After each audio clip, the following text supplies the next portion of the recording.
the amount of arrogance that it took for these two guys right here to say that we're going to write the novel that Tolkien never did, or for Judkins over on The Wheel of Time to say that we had to justify the show's existence because we knew it had to appeal to a huge audience when it's the second best selling fantasy series of all time behind Lord of the Rings. Lord of the Rings having sold 150 million plus over its lifespan, Wheel of Time having sold 90 million plus over its lifespan. Either these showrunners have the biggest sets of balls in existence, or they're just completely off their rocker in that they think they know better than the authors of the intellectual property that they are adapting for television. That's at the crux of today's rant video, which is a combination of Rings of Power rant and Wheel of Time rant. It's more about just the showrunners that Amazon has chosen for these two particular franchises, because it staggers the mind for me for anyone to think that they can do better or know better than the author. I'm Tim Anderson, aka Renfield, the bearded dwarven princess. Welcome back to the returning viewers, and for those of you who are new, this is the point where I say like, subscribe, hit that bell icon so that you never miss an update. And don't forget, you can easily support this channel by joining as a member of the Adventurers Guild or by dropping a one-off super thanks down below. More at the end on other ways you can contribute. But in the meantime, let's talk about the difference between, say, a modern show where the author is involved and shows like Wheel of Time or Rings of Power where the authors have been dead for a long time. Because I think there's a big difference in what we're getting from these showrunners in comparison. So, really quick, I want to take a look at two shows which are pretty much universally loved. Um, Although you will definitely get some varying opinions on a couple of things. The easy one is Game of Thrones because House of the Dragon right now is hot topic. It's being compared to Rings of Power because it came out at the same time and crushed the ratings and had double the viewership and everything else, despite the fact that it's a smaller franchise in comparison and it's on a smaller network. But I would argue that HBO produces prestige television, whereas Amazon produces a lot of popcorn fare, and there's nothing wrong with that. I love Jack Ryan, Reacher, Man in the High Castle, Expanse, The Boys. I love all of those shows, but there is a difference. George R.R. Martin is very much involved in the production of these shows. And one can also very quickly look at the fact that the early seasons of Game of Thrones were the best, quite possibly the best television we've ever seen, but definitely some of the best television we've ever seen, because they were adapting existing material with an author who was alive and well and able to be there to consult with. Where things started to go off the rails for a lot of people is in the latter seasons of Game of Thrones, when they suddenly didn't have any source material to go off of because George R. R. Martin, despite the fact that he's alive, has taken too fucking long to complete his books. And it's been, I don't know, 12 years now since the last Song of Ice and Fire novel. But that adaptation was, up until the latter seasons, considered one of the best that's ever been on air. You can also look at anything that's ever been put out by Stephen King, regardless of whether or not you enjoy it. One of the things that most people will say when it comes to Stephen King adaptations is that they are very close to the source material, and in almost every case, Stephen King is there either as a scriptwriter, a consultant, a cameo appearance. He's always there. Stephen King is always there, involved in some way with the adaptations of his works, and it's always made for entertaining television. There have been very few Stephen King films or television shows that I have watched and went, that was a waste of my time. Most of them I have very, very much enjoyed, and there have been varying degrees of enjoyment. For example, the most recent version of The Stand I did not like compared to the original.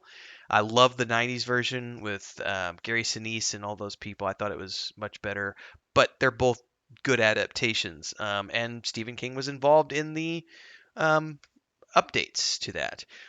Also looking, I think, more recently at the Sandman. I know this is the one that always makes me laugh because we get so many people out there who are saying that, when it comes to the Wheel of Time or the Rings of Power, a bad adaptation is going to reduce the fan base. It's going to make the fan base smaller. It's going to drive fans away. It's not going to drive people to the books. It's going to turn people away. And I will just point to Neil Gaiman's Sandman because people tried to say the same thing about the Sandman adaptation. The people who didn't like it, the people who claimed that it was a woke version, Neil Gaiman came out and said, "Hey, guys, hi there. I'm the author of Sandman. Yeah, remember me? Yeah, I actually helped with this adaptation. I approved all of these changes. I suggested some of these changes to modernize the material in a way that I thought was appropriate. And all of you out there who say that it's making the fan base run away and that people aren't going to go become fans of the Sandman comic books after they've watched this show because it's such a bad show. Here's my book receipts, and I can show you. Here's the proof that my books are just flying off the shelves right now because the adaptation is driving people to buy the books. Because a lot of people who watch these shows, whether they like them or maybe they don't like them, they want to see what the source material was. Maybe the book is better. Maybe I'll like the book more. Maybe I want to see what the book is about. So even if a show is bad, it's going to sell books. And that's one of the reasons I've always said, whether it's Wheel of Time or Rings of Power, these shows are going to be do good things for these franchises in the long run because they will drive people to go read the books, and that's never a bad thing. But I'm starting to get a little bit off course and into the weeds now, so let's spin this back around. When you're dealing with a live property, when you're dealing with something where the author is here and you can work with that author, you're not going to get a better source of information than consulting with the author. That is not the case with something like The Wheel of Time, where the author's been dead for, I don't know, what is it, 15, 20 years now, or, you know, um, Rings of Power, where, Tolkien's been dead for since the 70s, whatever it was, I think, a long time, longer than I've been alive, 50 years or so.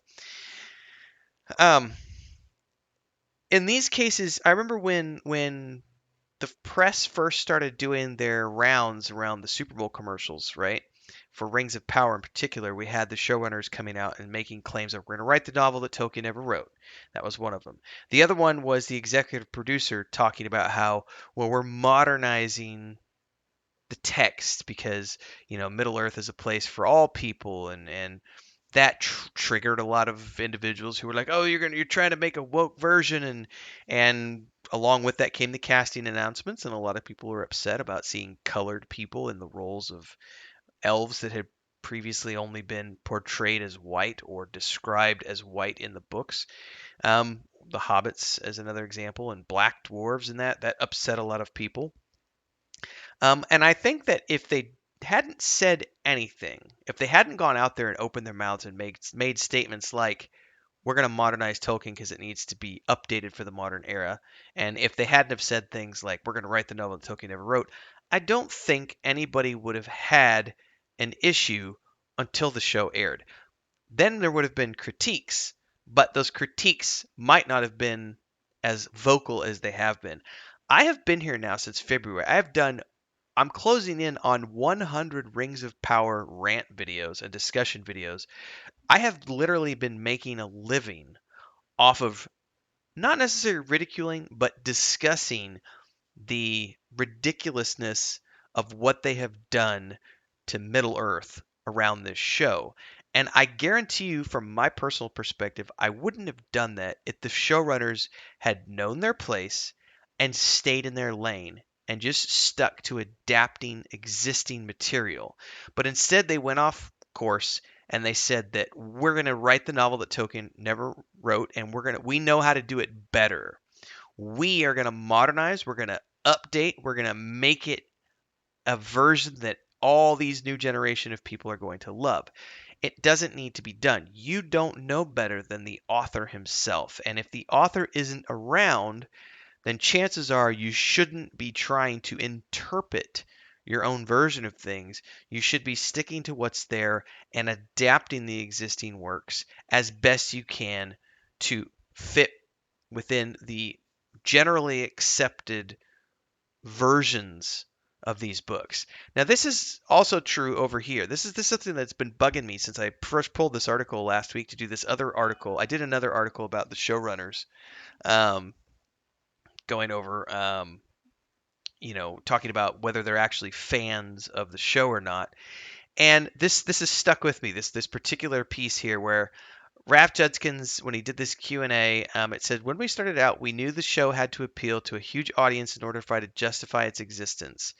So we always imagined that we'd likely lose absolute hardcore book fans who'd read the series multiple times because the show would be too different from the book. So let's just stop right there. I've referenced this multiple times in other videos. Chris Pine did an interview about 6 months ago, which I covered on my YouTube channel, where he was talking about the Star Trek films, the Kelvin Timeline films, and his portrayal as Captain Kirk, and how he wishes, and he admonished Paramount in his interview. He said, I really wish that Paramount would just stick to trying to tell a good story that resonates with the fans, because if they would do that, instead of chasing Marvel money, we would have beloved films that the fans would rally around. Those fans would then use the word of mouth to go out there and do an organic campaign for the film, and we would end up making the Marvel money just by the very nature of creating a film that the fans want to see.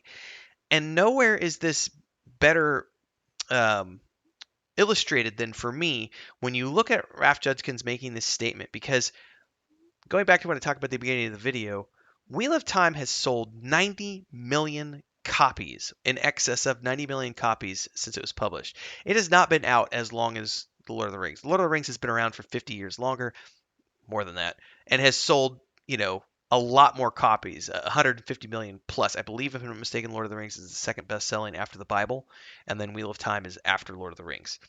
So the idea that you need to update or modernize or change the material in a way that's going to upset the hardcore book fans is ridiculous. Also, the fact that you think you have to the show has to appeal to a huge audience in order to justify its existence. Dude, you have 90 million fucking people who have bought copies of these books, right? You've sold.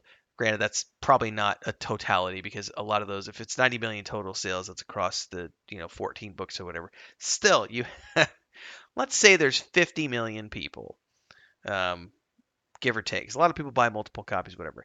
You're still dealing with enough fans that are going to sell and subscribe and make you so much money that if you just create something that those fans want and love, they will flock to those things and they will become the very thing you want them to be. And I think nowhere is this more evident than with Peter Jackson's adaptations of The Lord of the Rings. We talked about this in the episode I did a couple of days ago about Amazon has a Peter Jackson problem, right? In the sense that they don't have Peter Jackson. And the one thing that Peter Jackson did, which most people agree on, not everyone agrees with, most people agree on this. Even I will find flaws in his work, but most people will agree that Peter Jackson's Lord of the Rings films, not the Hobbit films, that's a different thing, and there's a reason why they are different. But the Lord of the Rings films are beloved. They won Oscars out the ass, and the reason is because they were great films.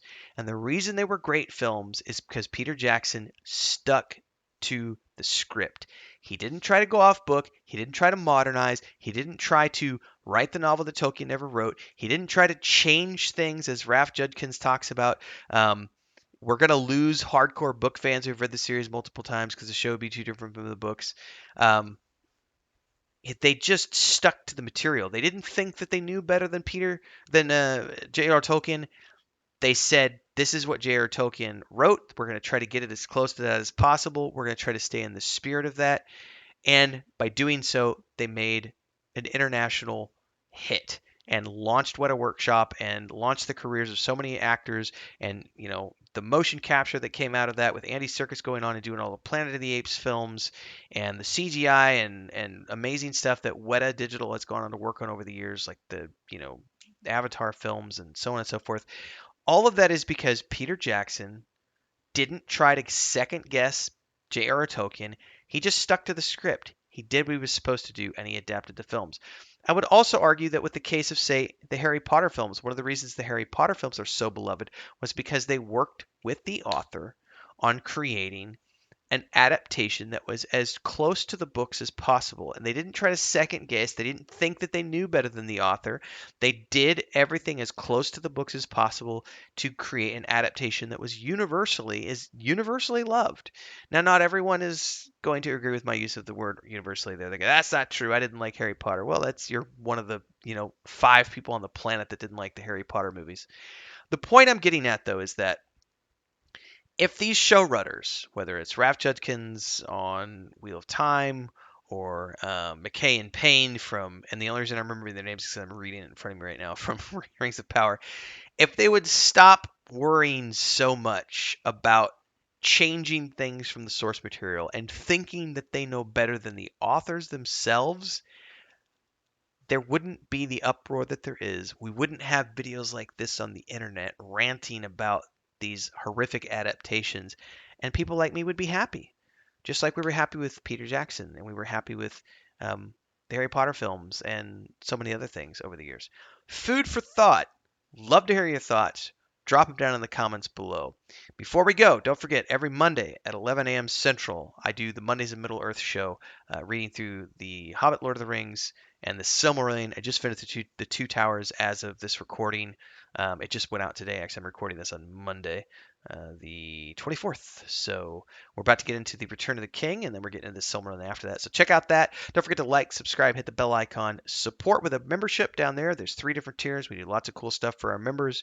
You can also do a one-off super thanks once this video has been uploaded, or if you're here during the premiere, which if you're cool, and you are, because I'm usually hanging out chatting with people during the live streams, during the premieres, you can do super chats and stickers to support the channel, and I hope you do, because I get to stay online, the lights get paid, the internet stays paid, my air conditioning gets paid, my cats get fed because of support from all of these amazing people. So thank you so much. Don't forget there's also a Patreon page for The World of the Weave and the Void, where my wife and my brother and I have a 5th edition tabletop setting.